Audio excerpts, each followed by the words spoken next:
అవకాశం లేదు. ఫోన్లోనే అటే ఫోన్లో ఆయన మాట్లాడుతున్నాడు, ఇటే ఫోన్లో మనం మాట్లాడాలి. ఆయన ఏమీ కంప్లైంట్ నాతో అయితే ఏం కంప్లైంట్ చెప్పలేదు.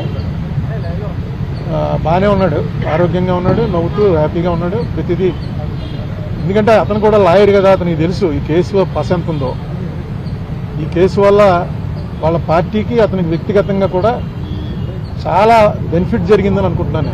ఎందుకంటే ఇది కక్ష సాధింపు ధోరణితోటి చేసినటువంటి ప్రయత్నం అని క్లియర్గా అర్థమైపోతుంది. కనీసం అక్కడ ఇంటి మీద దాడి చేస్తుంటే 6 గంటల సేపు మనం అందరం చూసాం కదా.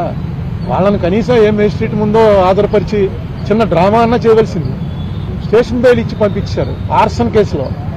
ఆర్సన్ కేసు అంటే ఇంటి మీదకి మంటలు వచ్చేలాగా పెట్రోల్ బాంబులు విసిరితే దాంట్లో స్టేషన్ బెయిల్ నేను ఎప్పుడు వినలేదు. అలాగే తిట్టాడన్న కేసులో తీసుకొచ్చి అప్పుడే 2 వారాలు అయిపోయినట్టుంది, తీసుకొచ్చి సెంట్రల్ జైల్లో పెట్టడం ఇది టూ మచ్ అనమాట. ఇది ఫస్ట్ ఆఫ్ ఇట్స్ కైండ్ అనుకో.